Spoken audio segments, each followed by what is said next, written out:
September 1944. Deep beneath Berlin, Nazi armaments minister Albert Speer presents Hitler with a report that will change the course of history. Page 17 contains a single staggering sentence. For every tank Germany produces this month, the Americans will build 38. This is not propaganda. This is not speculation. This is the sound of an industrial superpower going to war. The numbers defy comprehension. In 1943 alone, the United States manufactured 86,000 tanks and armored vehicles, 324,000 aircraft, 12.5 million rifles, all while Germany, despite slave labor and total mobilization, managed just 19,000 tanks for the entire war. This is Wehrmachtsinspektion Report 1944, a classified Nazi assessment buried in the Bundesarchiv. Section 6 admits enemy material superiority now exceeds German capacity by factors of 20 to 100 in all categories. While German tanks were hand-fitted by master craftsmen, America's Detroit arsenal operated on a different scale. On March 1, 1944, this single factory produced one completed Sherman tank every 30 minutes. By D-Day, it had built more armored vehicles than all German factories combined. Luftwaffe ace Adolf Galland confessed in his diary, "We shoot down 2 Mustangs and next morning 4 return. Our pilots now avoid combat not from cowardice, but from futility." At Kaiser shipyards, workers assembled Liberty ships in 4 days flat. One record-breaking launch took just 24 hours and 15 minutes, a feat the German Navy termed physically impossible in their intelligence briefings.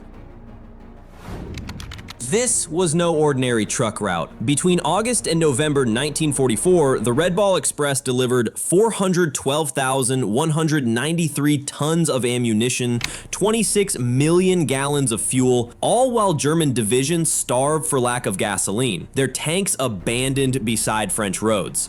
A 1944 Wehrmacht inspection report lamented U.S. 6x6 trucks average 60,000 kilometers before major repairs. Our vehicles require complete overhauls after 1/10 that distance. Even more damning, American trucks could run on low-grade fuel that would destroy German engines. When the Allies needed ports after D-Day, they didn't capture them, they brought them. The artificial Mulberry harbors unloaded 12,000 tons of supplies daily, while German engineers stared in disbelief. As Rommel wrote to his wife, "The enemy makes his own weather now."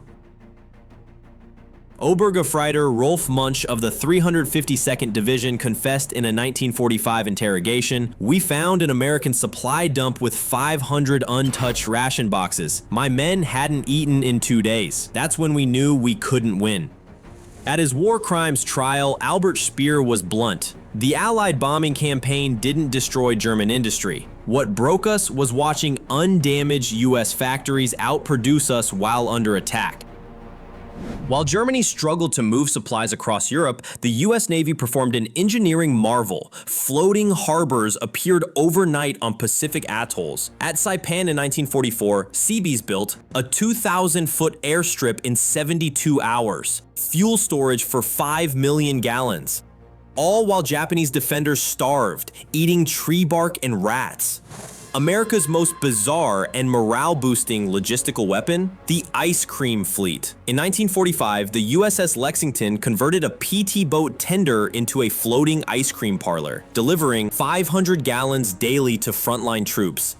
Japanese POWs interrogated at Guadalcanal reportedly wept upon learning this, having subsisted on 30% rice rations for months. US logistics were so overwhelming, they spawned new religions. When Tanna Islanders saw Americans unload 300 tons daily of cargo, food, jeeps, medicine, they began building bamboo replicas of airstrips, believing the goods came from gods. Imperial Navy officer Masatake Okumiya confessed post-war, "When we saw your repair ships fix battle damage at sea, we knew the war was lost. Our ships had to return to Japan for even minor repairs." Even the Manhattan Project was a logistics feat. The USS Indianapolis secretly transported uranium-235 from San Francisco to Tinian Island, a 5,000-mile voyage completed in just 10 days. This was America at war. Not just an army, but an unstoppable force of will and ingenuity. Where enemies saw only impossible odds, Americans saw problems to solve. and solve them with bulldozers, welding torches, and yes, even ice cream barges. The numbers still stagger the mind. 96,000 aircraft built in a single year, a tank rolling off the line every 30 minutes, 5,000 tons of fuel delivered daily to the front, ice cream shipped to the edge of battle. But behind these miracles were the real architects of victory.